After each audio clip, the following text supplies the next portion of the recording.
మరి రెండవది ఏమిటి? జిజ్ఞాసులు. అంటే ఈ లోకంలో విషయాలన్నిటినీ తెలుసుకోవాలనేటువంటి తపన కలిగినటువంటి వాళ్ళు.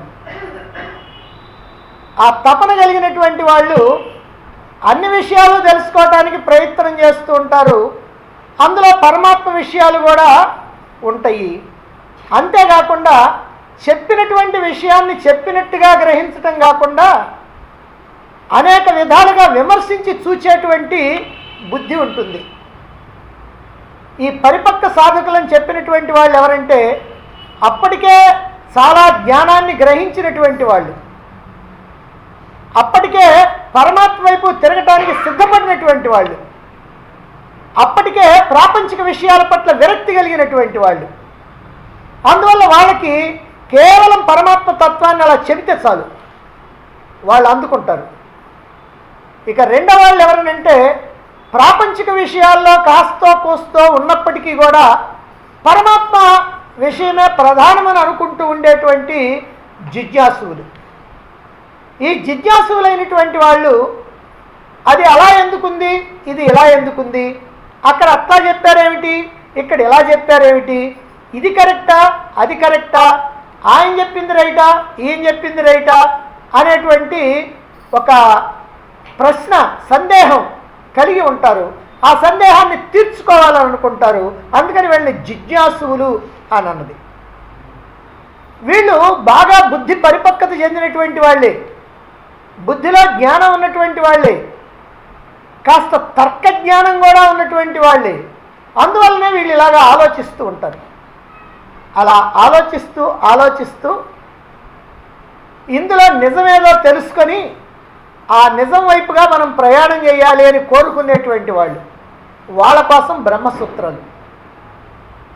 ఇక మూడవ వాళ్ళు ఎవరనంటే సామాన్యమైన గృహస్థులు. ఈ గృహస్థులైనటువంటి వాళ్ళు, వాళ్ళకి గృహస్థ ధర్మాలు కొన్ని ఉన్నాయి.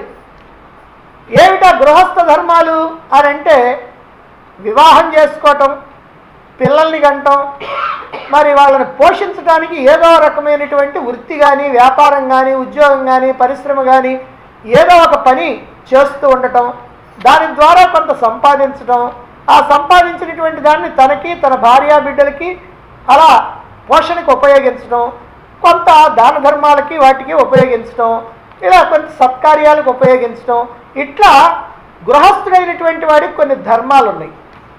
అంతేకాకుండా మహాత్ములైనటువంటి వాళ్ళని, అలాగనే సాధువుల్ని, సన్యాసుల్ని, మహాత్ములైనటువంటి వాళ్ళని పూజిస్తూ ఉండటం, వాళ్ళని ఆశ్రయించటం, వాళ్ళ ద్వారా తెలుసుకోవాల్సినటువంటి విషయాలను తెలుసుకోవటం, ఇవన్నీ కూడా ఈ గృహస్థ ధర్మాల్లో ఉన్నాయి.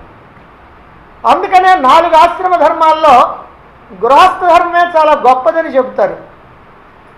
బ్రహ్మచర్యం, గృహస్థ, వానప్రస్థ, సన్యాస అని 4 ఆశ్రమాలు ఉన్నాయి. బ్రహ్మచర్యం అంటే కేవలం విద్యాబుద్ధులు నేర్చుకోవటం. అది లౌకికమైనటువంటి విద్యలు, ఆధ్యాత్మికమైనటువంటి విద్యలు అన్నీ నేర్చుకోవచ్చు.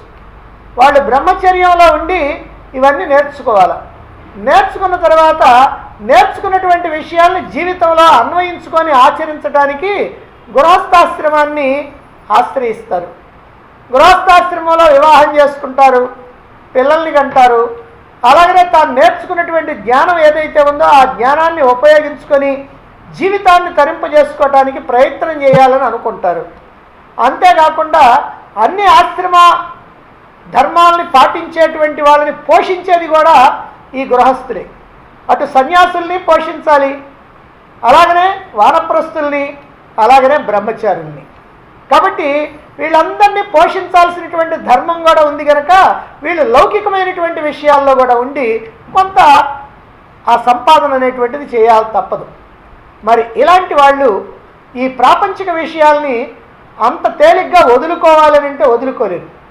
అలా వదులుకోలేనటువంటి వాళ్ళ కోసమని వ్యాస భగవానుడు ఈ కలియుగానికి ముందే ద్వాపర యుగం చివరిలో ఈ ఉపనిషత్తుల యొక్క సారమైనటువంటి ఈ భగవద్గీతని మనకు అందించడం జరిగింది. అందువల్ల మూడోది భగవద్గీత. మొదటిది ఉపనిషత్తులు, రెండవది బ్రహ్మసూత్రాలు, మూడోది భగవద్గీత. ఈ మూడింటిని కలిపి ప్రస్థానత్రయం అని అంటారు. అంటే పరిపక్వత చెందినటువంటి సాధకులకేమో ఉపనిషత్తులు, జిజ్ఞాసాపరులైనటువంటి వాళ్ళకేమో బ్రహ్మసూత్రాలు, గృహస్థులైనటువంటి వాళ్ళకేమో భగవద్గీత. ఎందుకనంటే భగవద్గీత ఈ ఉపనిషత్తుల యొక్క సారమే. అందువల్ల భగవద్గీతలో ప్రతి అధ్యాయం చివరిలో కూడా ఇది శ్రీమద్భగవద్గీతాసు ఉపనిషత్సు అని అంటారు. బ్రహ్మ విద్యాయాం యోగశాస్త్రే శ్రీకృష్ణార్జున సంవాదే అంటారు. అంటే భగవద్గీత ఉపనిషత్తుల యొక్క సారం. అందుకని ఉపనిషత్సు. ఉపనిషత్తులన్నింటినీ కూడా బాగా ఒక గ్రైండర్లో వేసి బాగా రుబ్బి దాని రసం తీసి ఆ రసాన్ని మనకు అందించాడు భగవద్గీతగా. అంటే మనం చేసుకోకుండా ఆ పనంతా పాపం ఆ మహర్షి, వ్యాస మహర్షి ఆయనే చేసి మనకి ఇచ్చాడు. మనకంతా చేసి జ్యూస్ ఇచ్చిన తర్వాత అది కూడా నేను తాగనండి అని అంటే మరి అలాంటి వాడిని మానవుడని అనాలనా, ఏమనాలో మనం తర్వాత ఆలోచించుకోవాలి. ఎందుకనంటే కష్టమంతా వాళ్ళు పడి హాయిగా అన్నీ వండి పెట్టి మీ ముందు పెట్టి తినండి అని అంటే ఆహాహా నాకు వద్దనంటే ఎలా ఉంటుందో అదిగో అలా ఉంటుందన్నమాట. అది భగవద్గీత. అందుకని దీన్ని బ్రహ్మ విద్యాయాం యోగశాస్త్రే అన్నారు. ఇది బ్రహ్మ విద్య. బ్రహ్మ విద్య అని అంటే బ్రహ్మజ్ఞానానికి సంబంధించినటువంటి విద్య, బ్రహ్మచేత చెప్పబడినటువంటి విద్య, బ్రహ్మని అందుకోవటానికి ఉపయోగపడేటువంటి విద్య. కాబట్టి ఎలా అనుకున్నా ఇది బ్రహ్మ విద్య. యోగశాస్త్రం. యోగం అని అంటే కలయిక. కలయిక అంటే జీవుడికి దేవుడికి కలయిక. జీవుడు దేవుడు కావాలంటే అంటే దేవుడు జీవుడయ్యాడు. పొరపాటునో గ్రహపాటునో అజ్ఞానం చేత దేవుడు జీవుడయ్యాడు. జీవుడై బాధలు పడుతున్నాడు. ఈ బాధలు తప్పించుకోవడానికి జీవుడు మళ్ళీ దేవుడు కావాలి. మనం మన ఇంటి దగ్గర నుంచి బయలుదేరాం. మనం ఎక్కడికి వెళ్ళాలో తెలియకపోతే అటు ఇటు తిరుగుతూ ఉన్నాం. తిరుగుతూ ఉంటే ఏమైంది? ఆ ఇంటి దగ్గరికి కనుక పోకపోతే మనకి తిండి ఎవరు పెడతారు? పడుకోవడానికి మంచం ఎక్కడ ఉంటుంది? ఈ బాధలన్నీ ఎవడు పడతాడు? అందుకని మళ్ళీ మనం ఇంటికి చేరితేనే మనకు హాయి, బాగా తిని కమ్మగా పడుకొని నిద్రపోవటానికి వీలుంది. అదే ప్రకారంగా మన స్వస్థానం పరమాత్మ స్థానం. మనం పరమాత్మ స్థానంలో ఉన్నాం. మనం పరమాత్మ స్వరూపులం. మనం అనుకున్నా అనుకోకపోయినా, తెలిసినా తెలియకపోయినా మనం పరమాత్మ స్వరూపులం. పరమాత్మ స్వరూపులమైనటువంటి మనం ఆ విషయం మర్చిపోయి అక్కడి నుంచి జారిపడి జీవుడిగా బ్రతుకుతున్నాం. ఈ జీవుడిగా బ్రతకటం వల్ల అనేకమైనటువంటి కష్టాలు, దుఃఖాలు, బాధలు, భయాలు, అలజడులు, ఆందోళనలు, అశాంతి అన్నీ ఉన్నాయి. వీటన్నిటితో పాటుగా జనన మరణ సంసార చక్రం అని అంటారు. మళ్ళీ పుట్టడం, మళ్ళీ పుట్టడం, మళ్ళీ చావటం, మళ్ళీ పుట్టడం, మళ్ళీ చావటం. ఈ రకంగా పునరపి జననం, పునరపి మరణం, పునరపి జనని జఠరే శయనం. మళ్ళీ మళ్ళీ పుట్టడం, మళ్ళీ మళ్ళీ చావటం, మళ్ళీ మళ్ళీ తల్లి గర్భంలో ప్రవేశించడం. ఇదిగో ఈ ప్రకారంగా మనం అన్ని కష్టాల్లో ఇరుక్కున్నాం. ఇదంతా పోవాలనంటే మళ్ళీ మన స్థానానికి మనం పోవాలి. మన స్వస్థానానికి మనం పోతే మనం హాయిగా ఆనందంగా ఉంటాం. ఈ కష్టాలు, దుఃఖాలు, బాధలు లేకుండా. ఇక్కడ వచ్చేటువంటి కష్టాలను తాత్కాలికంగా తొలగించుకోవటం కాదు. ఏదైనా జబ్బు చేస్తే జ్వరం వచ్చిందనుకోండి, డాక్టర్ దగ్గరికి వెళ్తాం. ఆ జ్వరానికి ఏం చేస్తాడంటే ఆయన ఏదో ట్యాబ్లెట్ ఇస్తాడు. ఆ జ్వరం తగ్గిపోద్ది కానీ తర్వాత తలకాయ నొప్పి రాదని గ్యారెంటీ లేదుగా. మళ్ళీ తలనొప్పి వస్తే మళ్ళీ దానికి పోతాం. దానికి ఏదో 2 ట్యాబ్లెట్లు ఇస్తాడు, మళ్ళీ వచ్చేస్తాం. అదే తర్వాత కడుపు నొప్పి రాదని గ్యారెంటీ ఉంది, కడుపు నొప్పి వస్తుంది, దానికోసం అంటే పొద్దుగోకులు ఏదో జబ్బు రావటం, అది తగ్గించుకోవటం, మళ్ళీ ఇంకోటి రావటం, మళ్ళీ ఇంకో దానికి పోవటం, అలా తిరుగుతూ ఉంటాం. అంటే ఈ లోకంలో వచ్చేటువంటి కష్టాలు అనేకం, వస్తువులు అనేకం, విషయాలు అనేకం, భోగాలు అనేకం, కష్టాలు అనేకం, దుఃఖాలు అనేకం. కాబట్టి అనేకమైనటువంటి దుఃఖాలని ఒక్కొక్కదాన్ని పోగొట్టుకోవడానికి ప్రయత్నిస్తే మళ్ళీ అది వస్తూ ఉంటుంది, ఇంకోటి వస్తూ ఉంటుంది, మళ్ళీ వీటి కోసం ప్రయత్నిస్తే మళ్ళీ ఇంకోటి వస్తూ ఉంటుంది. అలా కాకుండా సమస్తమైనటువంటి దుఃఖాలు, సమస్త దుఃఖ నివృత్తి, శాశ్వత ఆనంద ప్రాప్తి. సమస్తమైనటువంటి దుఃఖాలు పోవటం, శాశ్వతమైనటువంటి ఆనందం రావటం. అదిగో దానికి మనం మళ్ళీ మన యొక్క స్వస్థానాన్ని మనం చేరుకోవాలి. అలా చేరుకోవడానికి మార్గాన్ని చూపించేటివి ఉపనిషత్తులు. అయితే ఈ ఉపనిషత్తుల్ని చక్కగా తెలుసుకొని వాటి యొక్క భావాన్ని అవగాహన చేసుకొని అందులో బాగా కొంత ప్రావీణ్యత సంపాదించి ఆ మార్గంలో ప్రయాణం చేయాలనంటే సాధారణంగా గృహస్థులైనటువంటి వాళ్ళకి కష్టంగా ఉంటుంది. అందుకోసం అని చెప్పే ఈ ఉపనిషత్తుల సారాన్ని భగవద్గీతగా అందించారు. కాబట్టి భగవద్గీతను చక్కగా అర్థం చేసుకోవడానికి ప్రయత్నించాలి. మరైతే భగవద్గీత ఒక్కటే చెప్పుకుంటే సరిపోద్ది కదండి, మరి ఉపనిషత్తులు ఎందుకు చెప్పుకోవటము అని అంటే, నిజమే, మానవుడు ఎప్పుడు కూడా దేనితోనూ తృప్తి పడ్డు. మనకు ఎంత జ్ఞానం ఉన్నా ఇంకా ఏదో నేర్చుకోవాలని, ఇంకా ఏదో తెలుసుకోవాలని ఉంటుంది. అలాగనే మనం భగవద్గీతలో ఏదైతే చెప్పారో ఇది కరెక్టేనా అని మనకు అనుమానం వచ్చిందనుకోండి, నిజంగా ఇది ఉపనిషత్తుల సారమేనా అని అనుమానం వచ్చిందనుకోండి, అప్పుడు మనం ఏం చేయాలి? ఆ ఉపనిషత్తుల దగ్గరికి పోవాలి. పోతే అందులో కూడా ఇదే కనుక ఉంటే రైట్ అండి, అదే ఇందులో ఉంది కాబట్టి ఇది ఉపనిషత్తుల సారం అని తెలుస్తుంది. ఇప్పుడు మన పాలవాడు ఉన్నాడు అనుకోండి, ఏమంటే అసలు నేను నీళ్లు కలపకుండా తెచ్చానండి, బ్రహ్మాండమైనటువంటి పాలు అంటాడు. మనకి ఏమిటి గ్యారంటీ? కానీ వాడు కనుక ఆ గేదెను మన ఇంటి ముందుకే తీసుకొచ్చి పిండి కనుక మనకి ఇచ్చాడు అనుకోండి, అప్పుడు మనకు ఖచ్చితంగా తెలుస్తుంది, దీంట్లో నీళ్లు కలపలేదు, ఈ సరైనటువంటి పాలు. అట్లానే ఈ గేదె పాల ఆవు పాల అని అనుమానం వచ్చిందనుకోండి, అనుమానం వస్తే అన్ని పాలు తెల్లగానే ఉంటాయి. మరి మనకి ఎట్లా అనుమానం తీరేది? అందుకని ఆవును కనుక తీసుకొచ్చి మన ముందు కనుక పిండితే ఇది ఆవు పాలు అని అనుకుంటాం. అట్లనే ఉపనిషత్తులన్నీ కూడా ఆవులు. సర్వోపనిషదో గావః దోగ్ధ గోపాలనందన పార్థో వత్స సుధీ భోక్త దుగ్ధం గీతామృతం మహత్ అన్నారు. సర్వోపనిషదో గావః, ఉపనిషత్తులన్నీ గోవులు. దోగ్ధ గోపాలనందన, మరి పితికేవాడు గోపాలనందనుడు. గోపాలనందనుడు అని ఎందుకన్నారు? అసలు గోపాలుడు అంటే ఏంది? గోవుల్ని పాలించేవాడు కనుక గోపాలుడు అన్నారు. గోవుల్ని పాలించేవాడు అంటే ఆవుల్ని తీసుకెళ్ళి వాటిని మేపి వాటికి కావాల్సినటువంటి ఆహారం ఇచ్చి ఇవన్నీ చేసేటువంటి వాడు, వాటికి సేవ చేసేటువంటి వాడు గోపాలుడు. కాబట్టి గోపాలనందనుడు. ఎవరిక్కడ గోపాలనందనుడు అంటే శ్రీకృష్ణుడే. శ్రీకృష్ణుడే వల్ల గోపాలనందనుడు అన్నారు. సరే, సర్వోపనిషదో గావః దోగ్ధ గోపాలనందన పార్థో వత్స, మరి దూడ. ఆవు పాలు ఉన్నాయనుకోండి, పాలు ముందు దూడ తాగాలి. అందుకని మొట్టమొదటిగా ఆ దూడకి ఇచ్చాడు. ఎవరా దూడ అంటే పార్థ, అర్జునుడు. మరి అయితే అన్ని దూడే తాగుద్దా? అన్ని దూడే తాగితే మనం ఈ ఆవులను కానీ గేదెలు కానీ అసలు ఎందుకు పెంచుతాం? అందుకని అవి కొద్దిగా తాగిన తర్వాత మిగతా అన్నీ మనకి. అందుకని మరి ఎవరు ఈ గోపాలనందనుడు పితికినటువంటి ఈ పాలని అర్జునుడు తాగగా మిగిలినటువంటి వాటిని తాగగలిగినటువంటి అదృష్టం ఎవరికి ఉందంటే సుధీ భోక్త అన్నారు. సుధీ, సు అంటే మంచి, ధి అంటే బుద్ధి కలిగినటువంటి వాడు.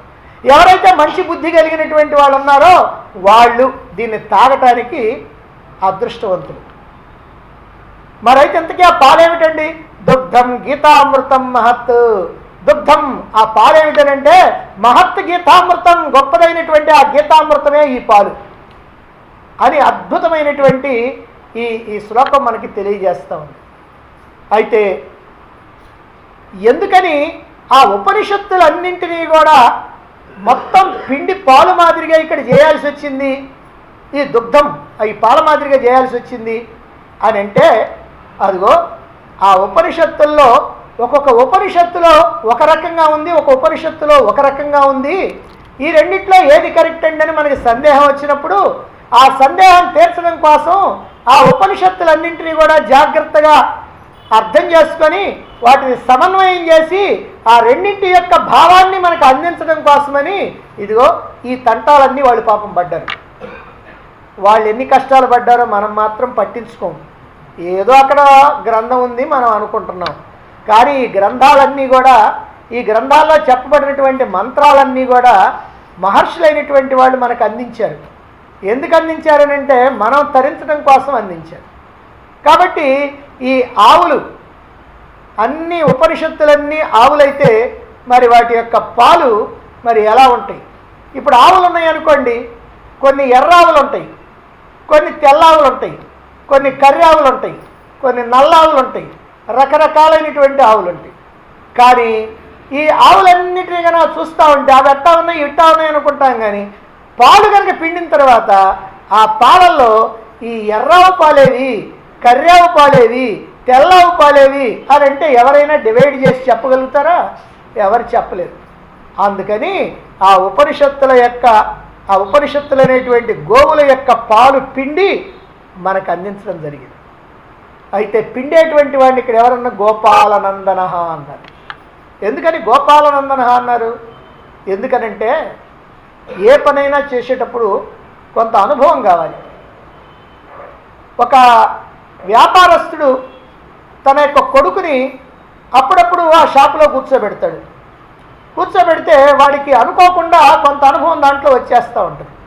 అదే కొత్త వ్యక్తిని కనుక తీసుకొస్తే, ఇంకో పని చేసేవాడిని కనుక తీసుకొస్తే వాడికి అన్నీ మొదటి నుంచి నేర్పాలి. వీడికైతే అక్కర్లా, ఎందుకంటే కాస్త అనుభవం ఉంటుంది. అంటే అలా అనుభవం ఉండటం వల్ల మనకి చాలా తొందరగా దాంట్లో ఉన్నటువంటి విషయాన్ని తెలుసుకోవడానికి వీలవుద్ది. అదే ప్రకారంగా ఇక్కడ కూడా గోపాలనందనుడు శ్రీకృష్ణుడు అని అనకుండా గోపాలనందనుడు ఎందుకన్నారంటే వీళ్ళు అసలు గోపాలురు, గోవుల్ని పాలించేటువంటి వాళ్ళు. ఈయన చిన్నప్పటి నుంచి కూడా గోవుల్ని పాలించడమే. మరి ఈయన వచ్చి ఆ రేపల్లలో బృందావనంలో మరి ఏం చేశాడు? అక్కడ గోవుల్ని, ఈ లేగదూడల్ని అదిగో పక్కన్నటువంటి వనాలకు తీసుకెళ్ళి అక్కడ మేపి ఆ స్నేహితులతో పాటు ఆటపాటలు ఆడుకొని తీసుకొని వస్తూ ఉండేవాడు. అంటే చిన్నప్పటి నుంచి బాగా అనుభవం ఈయనకి ఆ గోవుల్ని మేపటం కానీ ఆ పాలు పెతకటం కానీ. ఇప్పుడు పాలు పెతకాలంటే కొత్తగా ఎవరన్నా కనుక మనకిచ్చి ఆ పాలు పెతకండి అని అంటే అది పకాలిచ్చి తన్నుద్ది, మనకు భయం. అందుకని మనం బాగు దగ్గరికి. కానీ అదే ఆ ఆవుల్ని పెంచేటువంటి వాడు లేదా గేదెల్ని పెంచేటువంటి వాడు వాళ్ళ అబ్బాయి ఉన్నాడు అనుకోండి, లటిక్కర ఆ బిందె తీసుకొని పోతాడు, పిండేస్తాడు. కానీ మనకు మాత్రం భయం. అంటే ఆ అనుభవం ఉండాలి. అదిగో అట్లాంటి అనుభవం కలిగినటువంటి వాడని చెప్పడానికి ఇక్కడ గోపాలనందన అని. అట్లనే పార్థోవత్సహ దూడగా అర్జునుని ఎన్నుకున్నాడు. ఎందుకు ఎన్నుకున్నాడు అర్జునుడిని? ధర్మరాజుని ఎన్నుకోకూడదు. అర్జునుడి కంటే పెద్దవాడు కదా, ధర్మరాజు అంటే ధర్మాత్ముడు కదా, మంచివాడు కదా. ఆయన్ని ఎన్నుకోలేదే, భీష్ముడిని ఎన్నుకోలేదే, ద్రోణాచార్యుని ఎన్నుకోలేదే, కృపాచార్యుని ఎన్నుకోలేదే, భీముడిని ఎన్నుకోలేదే. మరి వీళ్ళెవరిని ఎన్నుకోకుండా ఎందుకు అర్జునుని ఎన్నుకున్నాడు? ఏమిటి స్పెషాలిటీ? అర్జునులో ఉన్నటువంటి స్పెషాలిటీ అటువైపు వాళ్ళని ఎన్నుకోవడానికి వీల్లేదు. అటువైపు వాళ్ళని పిలిచి ఈయన వేదాంతం చెప్పడానికి వీల్లేదు. కాబట్టి ఇటువైపు వాళ్ళే కావాలి. ఇటువైపు వాళ్ళు ఎవరున్నారు? భీముడు ఉన్నాడు అనుకోండి, కాస్త ఆవేశం ఎక్కువ, ఆవేశంతో మాట్లాడుతూ ఉంటాడు. కాబట్టి ఇలా ఆవేశంతో ఉన్నటువంటి వాడికి వేదాంతం పనికిరాదు. ఇప్పుడు మనకే అర్థమవుద్ది కదా. ఇక్కడ కనుక ఎవరైనా ఆవేశంతో ఉండేవాళ్ళు, మాట్లాడితే కోపం వచ్చేటువంటి వాళ్ళు, ఎట్టబడితే అట్ట మాట్లాడేవాళ్ళు, కాస్త మాంసాహారం తినేటువంటి వాళ్ళు ఇలా కనుక ఉన్నారనుకోండి, వాళ్ళకి కాస్త ఆ రజోగుణం ఎక్కువగా ఉంటుంది. ఆ రజోగుణం ఎక్కువగా ఉన్నప్పుడు ఏమవుతుందంటే కొద్దిగా వినటంలో తేడా వచ్చేస్తాం. సత్వగుణం కనుక బాగా ఉన్నట్లయితే ఆ సత్వగుణం ఉన్నటువంటి వాళ్ళే చక్కగా వినటానికి అర్హత కలిగి ఉంటారు. కాబట్టి మళ్ళీ సత్వగుణం ఉండాలి ఈ జ్ఞానాన్ని, వేదాంత జ్ఞానాన్ని వినాలి అని అంటే. మరి అందువల్ల ఇక్కడ ఆ సత్వగుణం ఉన్నటువంటి వాడు కావాలనంటే అటు ధర్మరాజు కానీ ఇటు అర్జునుడు కానీ ఇద్దరు కూడా సరిపోయినటువంటి వాళ్ళే. మరి ధర్మరాజు అర్జునుడిలో అర్జునుడు ఎందుకు అనుకున్నాడు? ఇది కూడా మనం ఆలోచించాలి. ఎందుకనంటే ధర్మరాజు ఏం చేస్తాడంటే పనంతా అయిపోయిన తర్వాత ఏడుస్తాడు ఏదైనా జరిగితే. అర్జునుడు ఏం చేస్తాడంటే ఏడవాల్సిందేదో ముందుగానే ఏడుస్తాడు. అందుకని ఇక్కడ ఏం జరిగిందంటే అయ్యో ఇంతమంది నా వాళ్ళని చెప్పుకోవాలన్నా అని అర్జునుడు ముందుగానే ఏడ్చాడు. కానీ ధర్మరాజు ఏం చేశాడు? యుద్ధం అంతా అయిపోయిన తర్వాత అయ్యో ఇంతమందిని చంపుకున్నానే అందరూ నన్ను తిడతారని అప్పుడు ఏడ్చాడు. అప్పుడు ఏడిస్తే ఉపయోగం ఏముంది? ఆ జాగ్రత్త ఏదో ముందు పడాలి. ఏదైనా పని చేసేటప్పుడు ముందుగానే మనం ఆ విషయాల గురించినటువంటి ఆలోచన చేయాలి. కాబట్టి అట్లా ఆలోచన చేయాలి. కాబట్టి అర్జునుడు అలాంటి వాడు కాబట్టి అందుకని అర్జునుడిని దూడగా ఎంచుకున్నాడు. అర్జునుడిని తాను చెప్పదలుచుకున్నటువంటి జ్ఞానాన్ని అందించడానికి అర్జునుడిని ఎన్నుకున్నాడు. ఇలా అర్జునుడిని ఎన్నుకున్నాడు. మరి మిగిలినటువంటి పాలు తాగేది ఎవరినంటే శుద్ధి అన్నారు. ఈ దేశంలో ఎవరైతే ఈ సత్వగుణం కలిగి ఉంటారో ఆ సత్వగుణం కలిగి ఉన్నటువంటి వాళ్ళందరూ కూడా ఈ జ్ఞానాన్ని అందుకుంటారు. అందుకున్నటువంటి వాళ్ళు ఈ జ్ఞానాన్ని ఉపయోగించుకుంటారు, వాళ్ళ యొక్క జన్మ చరితార్థం చేసుకోవడానికి ఉపయోగించుకుంటారు. ఆ విధంగా సాధనలు చేసి వాళ్ళు వాళ్ళ యొక్క స్థితిని, స్వస్థితిని, పరమాత్మ స్థితిని, ఆత్మస్థితిని అందుకుంటారు అనేటువంటి విషయాన్ని మనకి ఈ శ్లోకం ద్వారా మనకి తెలియజేస్తున్నారు. అంటే మొత్తం మీద మనకు కావాల్సింది ఏమిటంటే ఎవరికైతే సత్వగుణం ఉంటుందో ఆ సత్వగుణం ఉన్నటువంటి వాళ్ళే శాస్త్రజ్ఞానాన్ని వినటానికి, దాన్ని గ్రహించటానికి, గ్రహించినటువంటి దాన్ని జీవితంలో ఆచరించడానికి అర్హత సాధించినటువంటి వాళ్ళు అవుతారు. అందువల్ల సత్వగుణం ప్రధానం. ఇప్పుడు ఆ విషయాన్ని చెప్పడానికి మరొక పద్ధతిలో ఇక్కడ చెబుతూ ఉన్నారు తర్వాత మంత్రంలో ఈ ఆత్మతత్వాన్ని గురించి. ఈ ఉపనిషత్తులో, కఠోపనిషత్తులో మూడవ ప్రశ్న, మూడవ వరంగా కోరుకున్నాడు నచికేతుడు. ఏ ఆత్మతత్వాన్ని నువ్వు దర్శించావో ఆత్మతత్వాన్ని నాకు చెప్పవయ్యా అన్నాడు. సరే అదే నీకు చెప్పబోతున్నాను అన్నాడు. కానీ మొదటి 3 వల్లుల్లో ఆత్మతత్వాన్ని చెప్పలా. ఇదిగో ఇక్కడి నుంచి ప్రారంభం చేశాడు. మరి మొదటి 3 వల్లు ఏం చేశాడు? ఒక ఉపోద్ఘాతం లాంటిది. అయినప్పటికీ ఉపోద్ఘాతం అయినప్పటికీ కూడా ఆ 3 వల్లులతో కూడినటువంటి మొదటి అధ్యాయం ఎంతో ప్రభావం కలిగినటువంటిది. చాలామంది మహాత్ములైనటువంటి వాళ్ళు అసలు ఇదే కఠోపనిషత్తు అని అంగీకరించినటువంటిది. ఇక 4వ వల్లి ప్రారంభమయ్యేటప్పటికల్లా ఆత్మతత్వాన్ని గురించి అలా డైరెక్ట్గా చెప్పేస్తూ ఉన్నారు. ఏం చెప్తున్నాడు? ఇదిగో 6వ మంత్రం చూడండి. 6వ మంత్రం కాదు, 7వ మంత్రం. యా ప్రాణేన సంభవతి అదితిర్దేవతామయీ గుహాం ప్రవిశ్య తిష్టంతీం యా భూతేభిర్వ్యజాయత ఏతత్వైతత్ యా ఏది అదితి దేవతాః. ఒక అద్భుతమైనటువంటి పదాన్ని ఇక్కడ వాడారు. ఈ పదం కోసమే ఇప్పుడు ఈ ఉపోద్ఘాతం అంతా చెప్పింది. నిజంగా ఈ మంత్రానికి సంబంధించినటువంటి ఈ పదం కోసం ఈ ఉపోద్ఘాతం చెప్పాల్సి వచ్చింది. ఈ ఉపోద్ఘాతం వల్ల ఈ మంత్రం సంపూర్ణంగా మనం అర్థం చేసుకోవటానికి చక్కగా వీలవుతుంది. ఏమిటి చెప్తున్నారు ఇక్కడ? అదితి దేవతామయి అన్నారు. అదితి, దితి అంటే దైత్య, అంటే రాక్షస భావం. అదితి అంటే రాక్షస భావం లేకుండా, దేవతామయి దైవీ భావం అంటే దైవీ గుణం. అంటే రాక్షస భావం కాకుండా దైవీ స్వభావం అయినటువంటిది ఏదైతే ఉందో ప్రాణేన సంభవతి, స్థూలదేహము ప్రాణంతో సహా ఏదైతే పుడుతున్నదో, స్థూలదేహం ఎక్కడి నుంచి వస్తుంది? తల్లి గర్భంలో నుంచి వస్తున్నది దేహం. ఆ తల్లి గర్భంలో నుంచి ఆ స్థూలదేహం వస్తుంటే దానితో పాటే ప్రాణం కూడా వస్తుంది. దేహం ఒకసారి ప్రాణం ఒకసారి వస్తుందా? ముందు దేహం వచ్చి తర్వాత ప్రాణం, లేకపోతే ముందు ప్రాణం వచ్చి తర్వాత దేహం వస్తుందా? ప్రాణం దేహం రెండు కలగలిపే బయటకు వస్తూ ఉంటాయి. అందువల్ల ఆ ప్రాణంతో కూడినటువంటి దేహం అదిగో అది ఎప్పుడైతే దానితో పాటుగా వచ్చేటువంటిది గుహాం ప్రవిశ్య, హృద్గుహలో, హృదయ గుహలో ప్రవేశించి తిష్టంతం ఉంటున్నదో, ఈ హృదయ గుహలో ఉంటున్నటువంటి ఈ పదం నిన్న మంత్రంలో మనం చెప్పుకున్నాం, హృద్గుహలో ఉన్నటువంటిదని. ఇది చాలా ముఖ్యమైనటువంటిది.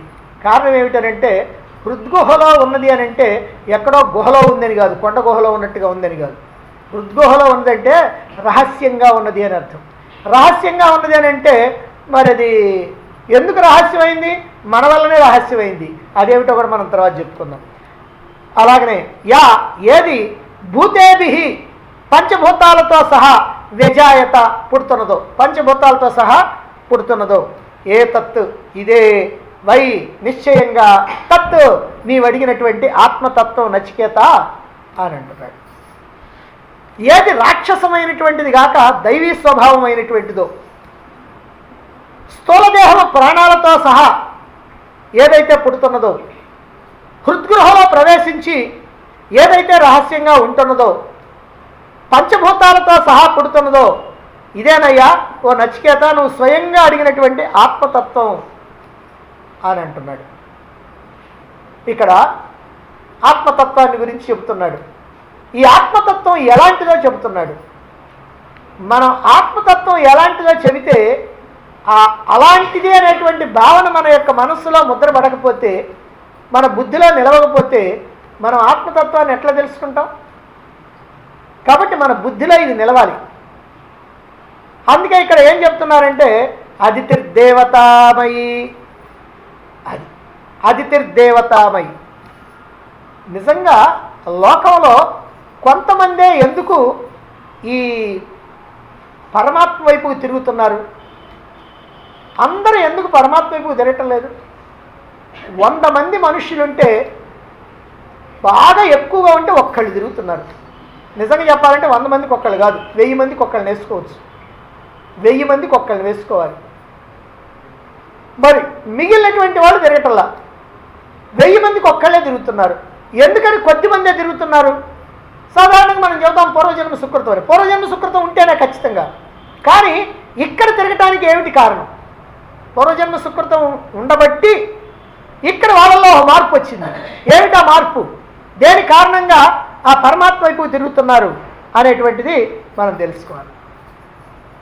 ప్రతి మనిషిలో కూడా సూక్ష్మమైనటువంటి ప్రకృతి ఉంది. ప్రకృతి అంటే వాసనలు, అంటే కారణ శరీరం. ప్రతి వ్యక్తిలో కూడా ప్రకృతి, సూక్ష్మమైనటువంటి ఈ ప్రకృతి ఉంది. దీన్నే వాసనలు. మామూలుగా మొత్తంగానే సమిష్టి కనుకైతే మాయ అన్నారు, అది పరమాత్మని. ఇక్కడైతేనేమో ప్రకృతి లేదా వాసనలు, కారణ శరీరము అన్నారు. ఏమున్నాయి దీంట్లో? ఈ కారణ శరీరంలో సత్వ, రజ, తమో గుణాలు. ఈ 3 గుణాలు ఎట్టున్నాయంటే తాడు ప్రాంతాలు ఇదివరకు పూర్వకాలంలో మూడు దారాలు తీసుకొని ఆ 3 దారాలని కాలు మీద పెట్టి అలా పేనేస్తూ ఉంటారు. ఒక్కటైపోద్ది, 3 ఒక్కటైపోద్ది, మనకు ఒక్కటిగానే కనపడుద్ది. అట్లనే ఇక్కడ కూడా ఈ కారణ శరీరంలో మనకి ఒక్కటిగా కనపడినప్పటికీ అందులో 3 ఉన్నాయి. ఏమిటా 3? సత్వగుణం, రజోగుణం, తమోగుణం. దీని గురించి మనకి విపులంగా భగవద్గీతలో దైవాసుర సంపద్ విభాగ యోగం అని చెప్పారు. దైవాసుర సంపద్ విభాగ యోగం, దైవీ గుణాలు, ఆసురీ గుణాలు. అలాగనే శ్రద్ధాత్రయ విభాగ యోగం ఉంది. అక్కడ కూడా 3 గుణాలకు సంబంధించింది. గుణత్రయ విభాగ యోగం ఉంది. అన్ని విభాగమే. గుణత్రయ విభాగ యోగం ఉంది, 14వ అధ్యాయం. అందులో 3 గుణాలని ఏ రకంగా విభాగం చేయాలి, ఆ 3 గుణాల్లో ఏ గుణం ఉంటే ఎలా ప్రవర్తిస్తాడు, ఏ గుణంలో ఉన్నప్పుడు అతడు సరిపోతే ఎక్కడికి పోతాడు, ఏ గుణం ఉన్నటువంటి వాడు ఏ ప్రకారంగా ఈ లోకంలో వ్యవహారంలో ఉంటాడు, ఏ గుణం ఉంటే పరమాత్మ వైపు తిరుగుతాడు, ఏ గుణం ఉంటే ప్రపంచం వైపు తిరుగుతాడు, ఇలా అన్నీ కూడా చక్కగా చెప్పబడి ఉంది 14వ అధ్యాయం గుణత్రయ విభాగ యోగంలో. అది వచ్చినప్పుడు మళ్ళీ మనం చెప్పుకుంటాం ఎట్లా. అయితే ఇక్కడ మనం తెలుసుకోవాల్సింది ఏమిటంటే ప్రతి వ్యక్తిలో ప్రకృతి ఉంది, మాయ. దీన్నే మనం కారణ శరీరం అంటాం. దాంట్లో ఏమున్నాయి? సత్వగుణం, రజోగుణం, తమోగుణం. అంటే ఒక మాటలో చెప్పాలంటే మనందరిలో 3 గుణాలు ఉన్నాయి. మనందరిలో అంటే ఇక్కడ కూర్చున్న అందరిలోని కాదు, ఈ లోకంలో పుట్టినటువంటి వాళ్ళు, పుడుతున్నటువంటి వాళ్ళు, పుట్టబోయేటువంటి వాళ్ళు అందరిలో కూడా 3 గుణాలు ఉంటాయి. సత్వగుణం, రజోగుణం, తమోగుణం. అయితే ఈ 3 గుణాలు ఏం చేస్తున్నాయి మన్ని అంటే ఈ 3 గుణాలతోటే పుడుతున్నాడు మానవుడు. స్థూలదేహం వచ్చినప్పుడే ఈ 3 గుణాలు కూడా మనకు వచ్చేస్తూ ఉన్నాయి. వీటిలో తమోగుణం ఉందే, అన్నిటికంటే చివరున్నటువంటి తమోగుణం. ఈ తమోగుణం ఎవరిలో అయితే ఉందో వాళ్ళు ఎక్కువగా నిద్రపోతూ ఉంటారు. వాళ్ళలో సోమర్తనం ఉంటుంది. ఒరే ఈ పని చేయరా నాయన అంటే చేద్దామండి, రేపు చేద్దామండి అంటాడు. సరే మళ్ళీ రేపు చెప్పామనుకోండి, చూద్దామండి ఇప్పుడు తొందర వచ్చింది, మళ్ళీ రేపు చేద్దామని అంటాడు. అంటే సోమర్తనం. కనుక నిద్ర, సోమర్తనం, తిండి మాత్రమే ప్రధానంగా భావించుకోవటం, కాస్త దుర్మార్గపు బుద్ధి, మరి ఇలాంటి లక్షణాలు ఏవైతే ఉన్నాయో వీటన్నిటిని కూడా తమోగుణం ఉన్నటువంటి వాడికి ఉండేటువంటివి. అలాగే ఆలోచనలన్నీ కూడా సక్రమంగా సాగవు, అన్నీ కూడా లోక విరుద్ధంగా సాగుతూ ఉంటాయి. మనం అప్పుడప్పుడు కొంతమందిని చూస్తూ ఉంటాం, లేకపోతే టీవీ సీరియల్స్లో చూస్తూ ఉంటాం. వాళ్ళ బుద్ధి ఎప్పుడు కూడా ఒక్కరి బుద్ధి, ఎప్పుడూ దుర్మార్గంతో ప్రవర్తిస్తూ ఉంటారు చిట్ట చివరి దాకా. ఎందుకంటే వాడు 1000 ఎపిసోడ్లు తీశాడు అనుకోండి, 1000 ఎపిసోడ్లో కూడా దుర్మార్గమే వాడిది, అటు చూపిస్తేనే వాడికి తృప్తి. కనుక ఈ ప్రకారంగా ఎప్పుడు కూడా దుర్మార్గపు ఆలోచనలు, సక్రమంగా లేకుండా అక్రమంగా ఉన్నటువంటి ఆలోచనలు వస్తూ ఉంటాయి. అదిగో అలాంటి ఆలోచనలు చేస్తూ ఉండేటువంటి వాడు, సోమర్తనంతో ఉండేటువంటి వాడు, ఏదో నాకు తిండి దొరికితే చాలు అని అనుకునేటువంటి వాడు, ఆ తిండి కోసం తాను స్వయంగా సంపాదించుకోకుండా ఎవడు పెడతాడా, ఎవడి వల్ల నేను బ్రతుకుతానా అని పారసైట్ లాగా, పరాన్న జీవిలాగా, వాడి మీద వీడి మీద ఆధారపడేటువంటి వాళ్ళలాగా అలా బ్రతికేటువంటి వాడు ఈ తమోగుణం ఉన్నటువంటి వాడు అనమాట. ఇలాంటి వాడికి పరమాత్మను గురించి కానీ, పరమాత్మని అందుకోవాలని కానీ పాపం ఏది తెలిసే అవకాశం ఏముండదు. వాడి జీవితం మొత్తంలో తెలియదు. వాడి జీవితం అట్లా గడిచిపోవాల్సింది. వాడికి అస్సలు తెలిసేటువంటి అవకాశమే లేదు. అంటే పరమాత్మ వైపు వాడు అసలు తిరగడు. వాడికి పరమాత్మ రహస్యంగా ఉంటాడు. రహస్యంగా ఉంటాడంటే అర్థం ఏంటంటే వాడు ఎప్పటికీ కనుక్కోలేడు. అదిగో అట్లా ఉంటాడు. ఇక రెండవది ఏంటంటే రజోగుణం. మరి రజోగుణం ఉన్నటువంటి వాడు ఎలా ప్రవర్తిస్తా అంటే ఒక్క నిమిషం ఊరికినే కూర్చోడు. ఎప్పుడు ఏదో ఒకటి పని చేయాల్సిందే. ఆ పనో ఈ పనో ఆ పనో ఏదో పని చేయాలా. ఏదో ఒక ఆలోచనలు వస్తూ ఉంటాయి మనసులో. అది చేస్తే బాగుంటుంది, ఇది చేస్తే బాగుంటుంది అంటాడు. స్వార్థం కోసం చేసేటువంటి పనులు ఉండొచ్చు, పరోపకారం కోసం చేసేటువంటి పనులు ఉండొచ్చు, మంచి పనులు ఉండొచ్చు, చెడ్డ పనులు ఉండొచ్చు, పుణ్యకార్యాలు ఉండొచ్చు, పాపకార్యాలు ఉండొచ్చు. ఏదైనా సరే ఇలా పనులు చేయాలనేటువంటి తపనతో ఒక్క నిమిషం ప్రశాంతంగా కూర్చోకుండా నిరంతరము కూడా నేను బిజీ బిజీ బిజీ. ఇప్పుడు ఈ రోజుల్లో మీరు ఎవరినైనా గమనించండి, బిజీ. ఎందుకంటే ఒక సెల్ ఫోన్ పెట్టుకుంటాడు. ఆ సెల్ ఫోన్ పెట్టుకున్న తర్వాత ఒక మాట ఇటు మాట్లాడతాడు, అంతలో ఫోన్ వస్తుంది, అంతలోకి అది మాట్లాడుతూ ఉంటాడు. మళ్ళీ ఈ మాట మాట్లాడింది మర్చిపోతాడు, మళ్ళీ ఇటు గుర్తు చేయాలి, మళ్ళీ ఆ ఫోన్ వస్తుంది. మళ్ళీ ఈ రకంగా నువ్వు గంట అయినా 2 గంటలైనా సరే వాడికి ఫోన్లు వస్తానే ఉంటాయి. ఎందుకంటే బిజీ. కాబట్టి ఇట్లా బిజీగా ఉండేటువంటి వాడు ఎవడో వాడు ఈ రజోగుణంలో ఉండేటువంటి వాడు.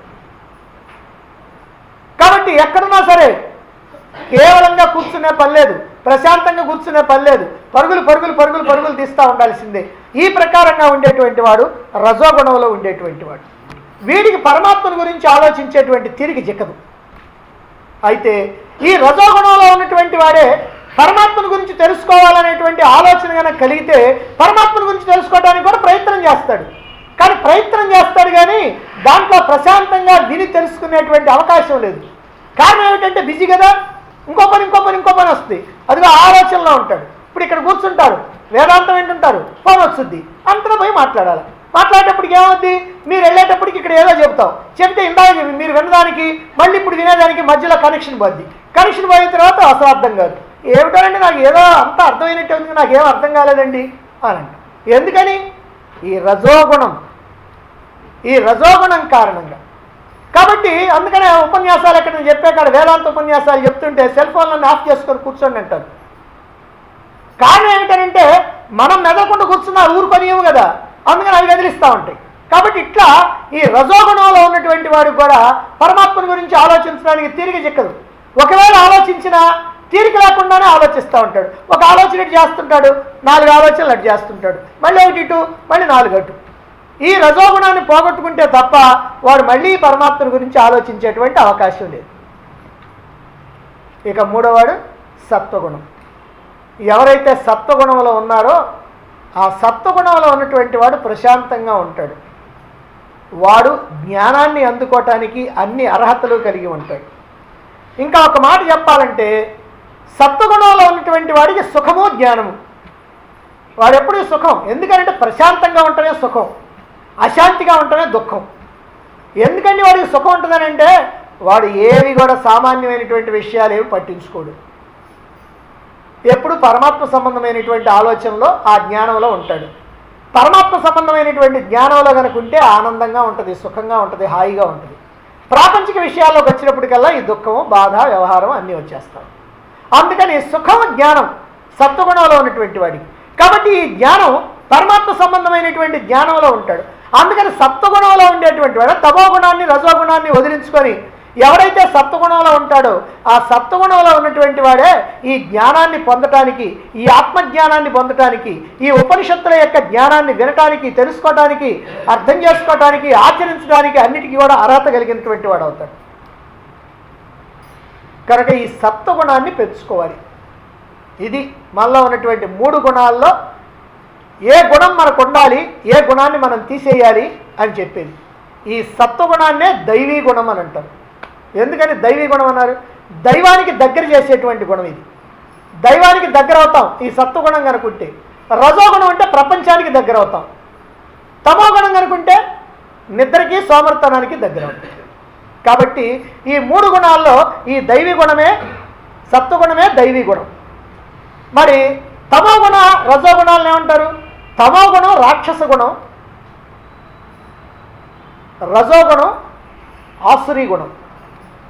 ఇదేమిటంటే రాక్షసులు అసురులు ఒకళ్ళే కానీ కాస్త దాంట్లో కూడా తేడా. ఏమిటి ఆ తేడానంటే రాక్షసులకి అసురులకి అందరినీ అసురులనే పిలుస్తారు. రావణాసురుడు, అందుకని ఆ అసురుడనే భస్మాసురుడు అసురుడనే పిలుస్తారు. అయితే అసురుల్లో కూడా 2 రకాలు ఉన్నారన్నమాట. అసురులో 2 రకాలు ఎవరనంటే తనకి ఏ రకమైనటువంటి ప్రయోజనం లేకపోయినా ఇతరులను ఏడిపించేవాడు, ఇతరులని బాధ పెట్టేవాడు ఒక రకం. అయితే తనకి ఏదైనా ప్రయోజనం ఉందంటేనే ఇతరులను బాధ పెట్టేవాడు ఒకడు. తనకి ఏ ప్రయోజనం లేకపోయినా ఇతరులు కనుక బాధపడతా ఉంటే చూసి ఆనందించేటువంటి పైశాచిక ప్రవృత్తి ఎవరికైతే ఉందో వాడు రాక్షసుడు. తనకి కనుక ఏదైనా ప్రయోజనం కలుగుద్దని అంటే తనకి ఏదైనా ఒక కోరిక కనుకుంటే ఆ కోరిక తీర్చుకోవడానికి కానీ, తనకి లాభం కలగటానికి కానీ, అప్పుడు ఇతరుల్ని బాధ పెట్టేటువంటి వాడు, ఏడిపించేవాడు, హింసించేటువంటి వాడు ఎవడో వాడు అసురుడు. అందుకని ఇక్కడ ఏమన్నారంటే ఈ సత్వగుణం దేవగుణం, మిగిలినటువంటి గుణాలు ఆసురీ గుణాలు, రాక్షస గుణాలు అన్నమాట. దీన్ని దేవతామయం అని కూడా అన్నారు.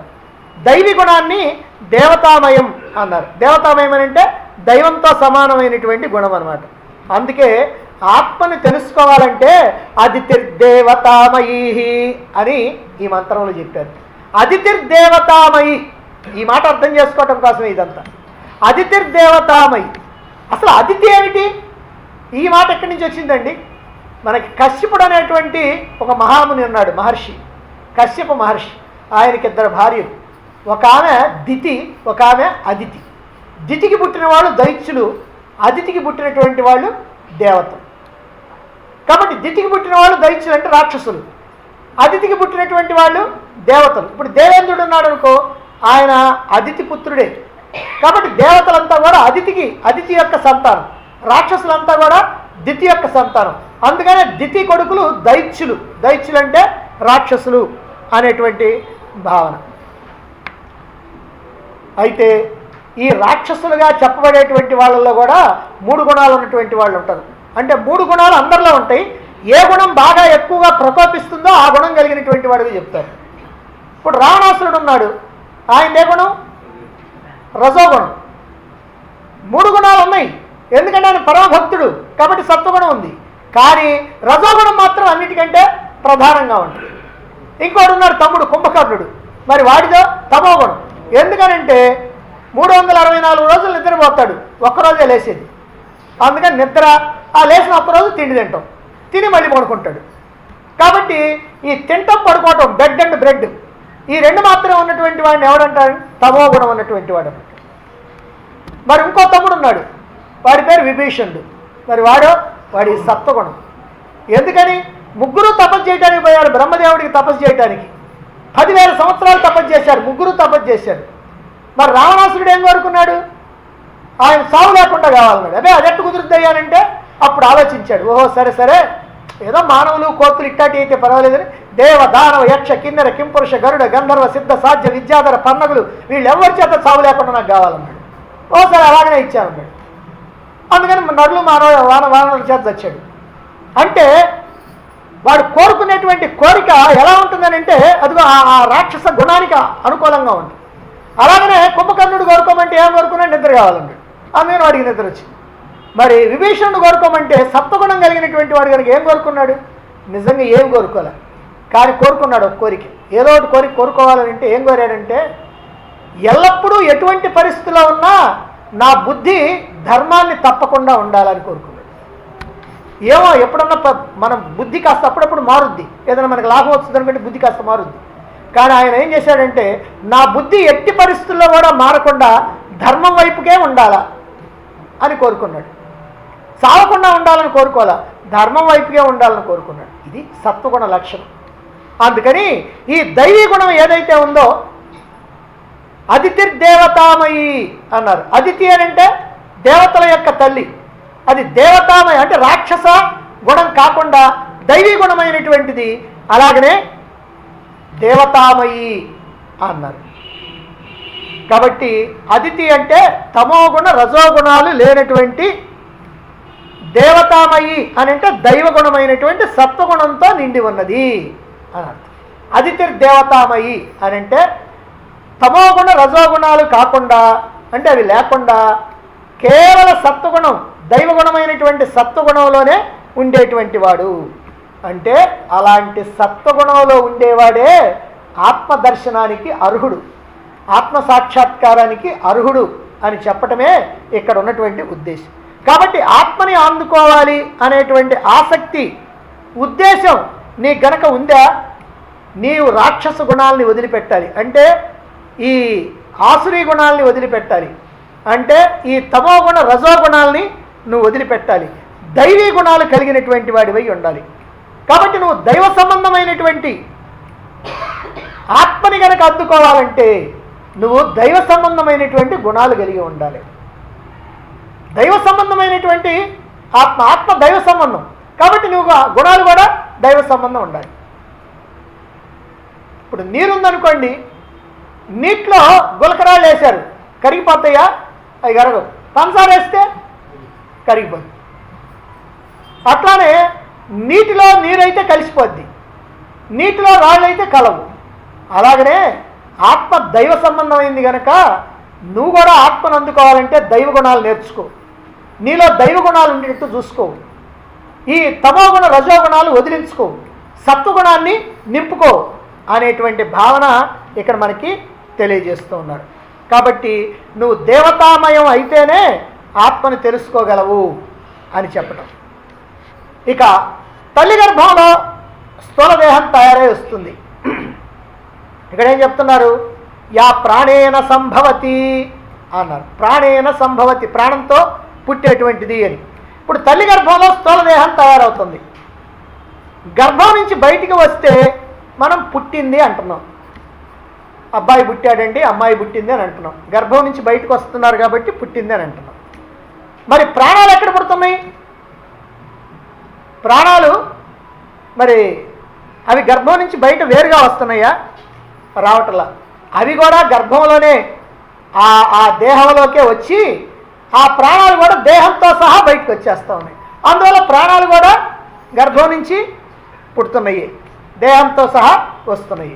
మరి ఆత్మ చైతన్యమో, మరి ఆత్మ ఎక్కడి నుంచి వస్తూ ఉందండి? అది కూడా ఏమైనా ప్రత్యేకంగా వచ్చి దాంట్లో కలుస్తుందా?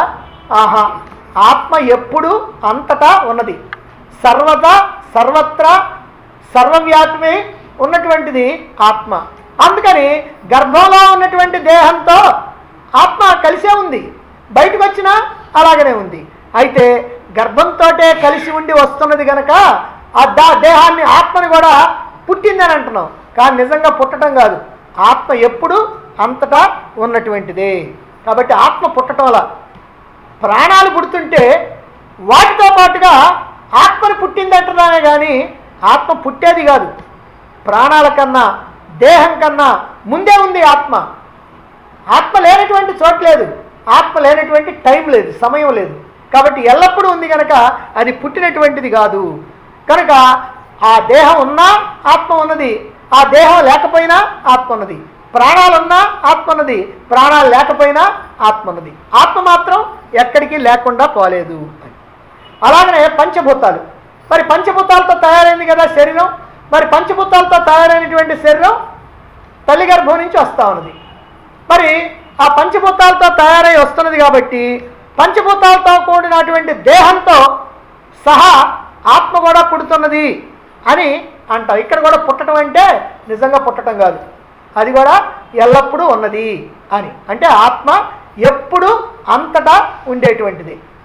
అయితే ఈ ఆత్మ ఎక్కడ ఉంటుంది?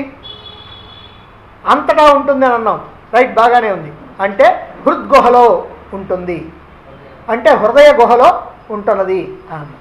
హృదయ గుహలో అని అంటే అర్థం ఏంటంటే, గుహలో ఉంటే ఇప్పుడు ఎక్కడన్నా కొండ మీద ఉన్నటువంటి వాడు బాగా కనపడతాడని గుహలోపల ఉన్నటువంటి వాడు ఎవడు కనపడ్డు. అదే ప్రకారం గుహలోపల ఉంది అంటే కనపడదు అని అర్థం. అయితే కనపడకపోవడానికి కారణం ఏమిటి? కనపడకపోవడానికి కారణం మనమే. ఏమిటి మనమేనంటే దాన్ని మనం మూసేస్తున్నాం, అది మూతపడి ఉండలా. ఎట్లా? మన యొక్క ఆలోచనల వల్ల, మన యొక్క కర్మల వల్ల, మనం పొందేటువంటి ఫలితాల వల్ల మనం చేసేటువంటి ఆలోచనల వల్ల వీటి వల్ల ఇది పోతుంది. ఆ ఆత్మను మనం తెలుసుకోలేకపోతున్నాం. ఎందుకని? నేను ఆ పని చేయాలి, ఈ పని చేయాలని అనుకుంటున్నాం. ఈ పని చేయాలనుకునే విషయంలో ఆత్మ సంగతి మర్చిపోతున్నాం. నేను అక్కడికి పోవాలి, ఇక్కడికి పోవాలనుకుంటున్నాం. ఆ పోయే పనిలో మర్చిపోతా ఉన్నాం. నేను అది ఇది అంటున్నాం, అది ఇది అనే దాంట్లో ఆత్మను మర్చిపోతా ఉన్నాం. ఎందుకంటే నేనేదో అసలు మర్చిపోతా ఉన్నాం. దాన్నే ఇక్కడ నేను చెప్పుకున్నాం. నేను తింటూ ఉన్నాను, నేను చూస్తూ ఉన్నాను, నేను ఆలోచిస్తూ ఉన్నాను అని మనం అంటున్నామనంటే ఇందులో మన ఆలోచనలు, ఈ తినటం, ఈ వీటిట్లో ఏంటంటే ఆత్మను మర్చిపోతాం. తినటమే ప్రధానంగా మనకి ఆత్మ ప్రధానం కాకుండా పోయింది. అందుకని నేను ఉన్నాను అనేటువంటిదేమో ప్రధానం. ఏదో కాసేపు తాత్కాలికంగా ఉండేది తినటం, ఈ ఆలోచించటం, ఈ మాట్లాడటం, ఇవన్నీ కూడా కాసేపు ఉంటాయి. ఇప్పుడు 8:30 అయిందనుకోండి, మనం ఇక్కడి నుంచి మాట్లాడటం ఆగిపోద్ది, మీరు వినటం ఆగిపోద్ది. నేను చెబుతున్నానండి, మీరు వింటున్నారు అని అన్నాం అనుకోండి. అయితే దీంట్లో ఏముంది? ఆ వినటం కానీ, ఈ చెప్పటం కానీ ఇవన్నీ కూడా కాసేపు ఉండిపోయాయి. కానీ అసలేమిటి? ఆ నేను ఉన్నాను అనేటువంటిది. అందుకని ఆ నేనుని మనం గుర్తించి ఆ నేనుతో మనం ఐక్యం కావాలి. ఆ నేనును గుర్తించి నేనుతో ఐక్యం కావాలి. శాశ్వతంగా ఉండేటువంటి దాంతో మనం ఐక్యం కావాలి. తాత్కాలికంగా ఉండేదాంతో ఐక్యమైతే, నశించిపోయేదాంతో ఐక్యమైతే మనం నశించిపోతాం. అందుకని నశించకుండా ఉండేటువంటి శాశ్వతమైనటువంటి ఆత్మవస్తువుతో ఐక్యమైతే మనం కూడా శాశ్వతంగా ఆత్మగా ఆనంద స్వరూపంగా ఎల్లప్పుడూ కూడా ఉంటాం అన్నమాట. ఇది హృద్గుహలో అది ఉంటున్నది అని అంటే. హృద్గుహ అంటే బుద్ధిగుహ అని అర్థం. హృద్గుహ అంటే బుద్ధిగుహ. బుద్ధిగుహ అని ఎందుకన్నారంటే బుద్ధిలో ప్రతిఫలిస్తుంది ఆత్మ. ఆత్మ చైతన్యం బుద్ధిలో ప్రతిఫలిస్తుంది. సూర్యబింబం కింద ఉన్నటువంటి బకెట్లో ఉన్నటువంటి నీళ్ళల్లో ప్రతిఫలిస్తుంది. అలాగనే సర్వత్రా ఉన్నటువంటి ఆత్మ చైతన్యం బుద్ధి గుహలో ప్రతిఫలిస్తుంది. బుద్ధి గుహలో ప్రతిఫలించి నేనే బుద్ధిని అనుకుంటుంది, తనను తాను మర్చిపోతాను. ఇప్పుడు మన పరిస్థితి అనమాట. నేనే బుద్ధిని అనుకుంటున్నాను, నేను ఆత్మను అనేటువంటి విషయం మర్చిపోతున్నా. అదే ఇప్పుడు మనం గుర్తు చేసుకోవాల్సినటువంటి అవసరం ఉంది. సాధకుడు తన యొక్క సాధనలో ఉపాయంగా బుద్ధిని లక్ష్యంగా చేసుకోవాలి. ఆ బుద్ధి వైపు చూడాలి. ఎలా చూడాలి? బుద్ధిని కేవల సాక్షిగా చూడాలి. బుద్ధిలో ఏం కోరికలు వస్తున్నాయి, దాని కారణంగా మనసులో ఏం ఆలోచనలు వస్తున్నాయి, దాని కారణంగా దేహేంద్రియాల ద్వారా ఏ పనులు జరుగుతున్నాయి, దాని కారణంగా ఏ రకమైనటువంటి సుఖ దుఃఖాలు మనసు అనుభవిస్తూ ఉంది. వీటన్నిటినీ అలా చూస్తూ చూస్తూ చూస్తూ అలా కేవలంగా ఉండి వాటితో ఏ సంబంధం లేకుండా తానుగా కనుక ఉంటే అదే ఆత్మానుభూతి, అదే ఆత్మసాక్షాత్కారం. అటువంటి ఆత్మగా తనను తాను గుర్తించి ఆ ఆత్మగా ఉండటమే చెయ్యాలి. ఇదేనయ్యా ఓ నచికేత నువ్వు అడిగినటువంటి ఆత్మతత్వం. ఏ తత్వై తత్, ఏ తత్ ఇదే, వై నిశ్చయంగా, తత్ అది నువ్వు అడిగినటువంటి ఆత్మ అని ఇక్కడ చెప్తూ ఉన్నాడు. మరి ఇంకా ఏమి ఆత్మని గురించి సూటిగా ఇంకా ఏం చెప్తున్నాడో మనం రేపు చెప్పుకుందాం.